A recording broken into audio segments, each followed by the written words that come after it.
Price action basic के road map में आपका स्वागत है, जिसमें आज हम डोजी और स्पिनिंग टॉप कैंडल को डिस्कस करेंगे और जानेंगे कि इसे मार्केट में ट्रेड कैसे किया जाता है। तो सबसे पहले बात करें स्पिनिंग टॉप कैंडल की या फिर डोजी की, तो ये कुछ इस तरीके का दिखता है। ठीक है, डोजी जो होती है वो कुछ इस तरीके का दिखता है और स्पिनिंग टॉप कैंडल जो है वो कुछ इस तरीके का दिखता है। डोजी में बॉडी नहीं होती और स्पिनिंग टॉप में हल्की सी बॉडी होती है।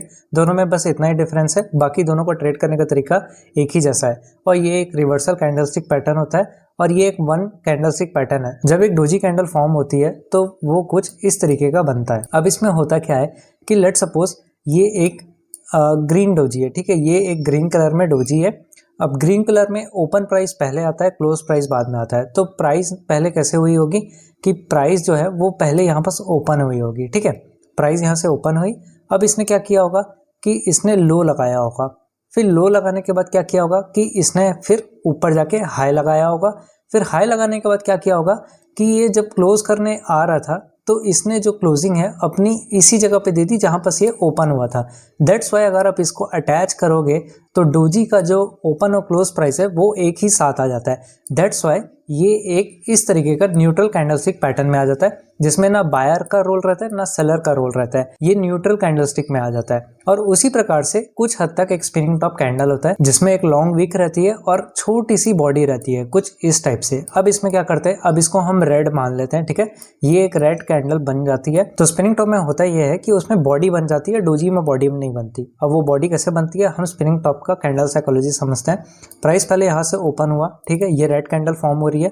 फिर उसके बाद उसने हाई लगाया, ठीक है, बायर्स थोड़ा डोमिनेंट हुए, प्राइस को ऊपर ले गए। फिर वहाँ पर वो अपना जो पावर है वो हार गए और सेलर्स अचानक से डोमिनेंट हो गए। इससे क्या हुआ कि प्राइस और नीचे गिर गया। ठीक है, फिर यहाँ पर क्या हो गया, यहाँ पर लो लग गया कैंडल का। फिर बायर्स ने एक बार और कोशिश की, फिर प्राइस को यहाँ जाके क्लोज कर दिया। ठीक है, तो इसकी वजह से क्या होगा कि ये हो गया ओपन प्राइस, ये हो गया क्लोज प्राइस। ठीक है, तो ये कैंडल की बॉडी यहाँ पर बन गई और हाई ये हो गया और लो ये हो गया, तो जिसकी वजह से विक ये फॉर्म हो जाती है। ठीक है, तो ये हो जाता है स्पिनिंग टॉप कैंडल और डोजी का फर्क हो जाता है। उम्मीद है कि आपको ये समझ में आया होगा, कमेंट में ज़रूर बताना। अब इसे ट्रेड कैसे करना है वो मैं आपको बताता हूँ। ठीक है, तो एक बार और साइकोलॉजिकल फॉर्म में समझते हैं कि देखो डोजी जो है वो हम 5 मिनट के टाइम फ्रेम में एंट्री एग्जिट करते हैं। तो जब एक सपोर्ट आपको दिखेगा, रेड ग्रीन कलर से मैटर नहीं करता, उसे ट्रेड करना मैटर करता है। तो अगर एक डोजी बन रहा है, ठीक है, 5 मिनट में अगर एक कैंडल फॉर्म हो रही है डोजी की, तो इसका मतलब क्या है, इसका मतलब ये है कि एक कैंडल 5 मिनट की है। तो मतलब कि अगर हम एज्यूम करें कि 1 मिनट के टाइम फ्रेम में हम जाएं तो हमें पता चलेगा कि 5 कैंडल ऐसी बनी होंगी जो कुछ इस तरीके से बना होगा और उसका जो ओपनिंग और क्लोजिंग प्राइस होगा वो कुछ हद तक सेम होगा। दैट्स वाई डोजी का ये जो बॉडी है ये इतना छोटा बना होगा और उसका हाई ये होगा और इसका लो ये होगा। तो जब 5 कैंडल एक रेंज में बन रही है, ठीक है, ये 1, ये 2, ये 3, ये 4 और ये 5, ठीक है, तो इसमें क्या हो रहा है कि प्राइस एक अपने आप को रेंज में बांध रहा है। और जब एक रेंज का ब्रेकआउट होता है अपसाइड या फिर डाउन साइड, तो एक अच्छा मैसिव जो ग्रोथ है या फिर ब्लास्ट है वो देखने को मिलता है। तो डोजी को ट्रेड करने का सिंपल सा तरीका ये रहता है कि जब भी डोजी बनती है तो हम क्या करते हैं, उसके हाई प्राइस को और इसके लो प्राइस को हम मार्क करते हैं। और जैसे ही एक सेकंड कैंडल उसके ऊपर या फिर नीचे तरफ उसके हाई और फिर लो प्राइस को ब्रेक करता है और क्लोजिंग दे देता है, तब हम उस डायरेक्शन में एंट्री बनाते हैं। और अगर अप तरफ है तो हम अप तरफ का डायरेक्शन लेते हैं। मैं इसको लाइव एग्जांपल आपको चार्ट में दिखाता हूं। तो अगर आप देखोगे तो यहाँ पास एक स्पिनिंग टॉप डोजी बनी हुई है, ठीक है, जो कि एक ग्रीन कलर में फॉर्म हुई है। अब इसमें क्या होता है कि अगर आपको डाउन साइड के लिए ट्रेड लेना है तो उससे पहले आपको रेजिस्टेंट होना ज़रूरी है। अगर रेजिस्टेंट नहीं होगा तो कन्फर्मेशन नहीं आएगा। ठीक है, तो अगर आप देखोगे तो यहाँ पास मैंने पहले एक टाइम पे सपोर्ट था, ये जोन को मार्क किया था,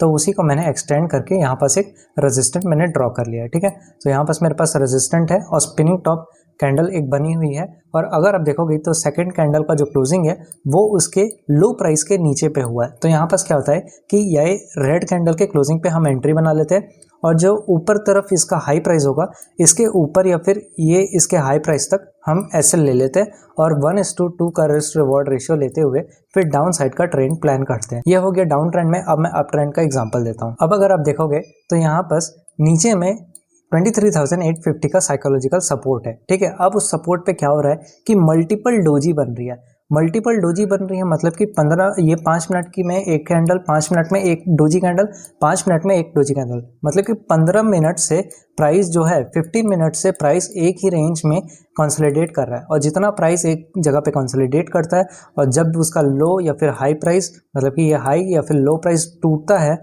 अप साइड या डाउन साइड, तो ग्रोथ का जो पावर रहता है वो बहुत ज़्यादा रहता है। इसी वजह से अगर आप देखोगे तो यहाँ पर जब एक कैंडल बना, ये रेड में बना, ठीक है, यहाँ पर डोजी बनी है एक्चुअल में, तो इसका हमने क्या किया, इसका हमने हाई और इसका हमने लो प्राइस को मार्क किया। तो अगर आप देखोगे तो ग्रीन कैंडल जो है उसकी क्लोजिंग जो है वो रेड कैंडल के हाई के ऊपर हुई है, मतलब कि यहाँ पास अपनी एंट्री हो जाएगी और हमारा स्टॉप लॉस यहाँ पास हो जाएगा, ठीक है, या फिर इसके नीचे लो प्राइस पे। और 1:2 का अगर आप रिस्क रिवॉर्ड रेट के चलते तो अगर आप देखोगे तो प्राइस ने पहले डराने आया था, पर अगर आपने रिस्क मैनेजमेंट अच्छे से फॉलो किया होगा तो प्राइस ने फिर उसके बाद आपके टारगेट्स को हिट किया होगा। तो इसमें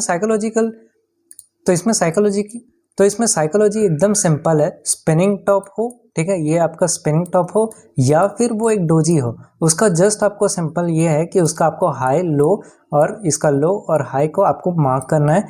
फिर उसके बाद जिस तरफ भी कैंडल की क्लोजिंग होती है उस तरफ मार्केट का एक अच्छा मूव आता है, ठीक है।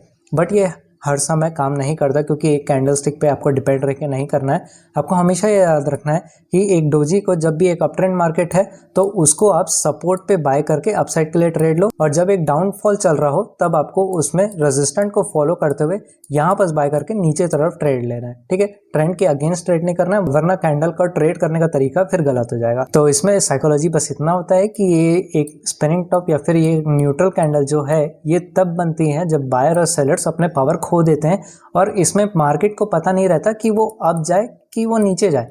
इसीलिए ये एक न्यूट्रल कैंडल कहलाता है, क्योंकि इसमें मार्केट को जब पता नहीं होता तो वो ना ऊपर की तरफ बॉडी बना पाता है ना नीचे की तरफ बॉडी बनाता है। वो सिंपली एक छोटी सी बॉडी बनाता है और लंबी सी ऊपर और नीचे विक बना देता है, जिससे हमको ये पता चल जाता है कि शॉर्ट टाइम फ्रेम में मार्केट जो है वो एक ही जगह में ऐसे ऐसे कंसोलिडेट कर रहा है, ना ऊपर जा रहा है ना नीचे जा रहा है। दैट्स वाई जब मार्केट एक रेंज को तोड़ता है तो वो ऊपर या फिर नीचे मैसिव ग्रोथ के साथ जाता है। सो होप आपको वीडियो में समझ आया होगा कि डोजी और स्पिनिंग टॉप को कैसे डिफरेंशिएट किया जाता है और कैसे इसको ट्रेड किया जाता है। दोनों में ज़्यादा कोई अंतर नहीं है, सिर्फ इतना है कि डोजी में कैंडल की बॉडी जो रहती है वो छोटी बनती है, स्पिनिंग टॉप में बॉडी जो रहती है वो थोड़ी सी मोटी बनती है। बाकी इन दोनों को ट्रेड करने का तरीका जो रहता है वो सेम रहता है। और अगर आपको वीडियो समझ में आया होगा तो चैनल को सब्सक्राइब कर देना, वीडियो को लाइक कर देना और कमेंट में बताना कि ये वीडियो आपको समझ में आई कि नहीं आई।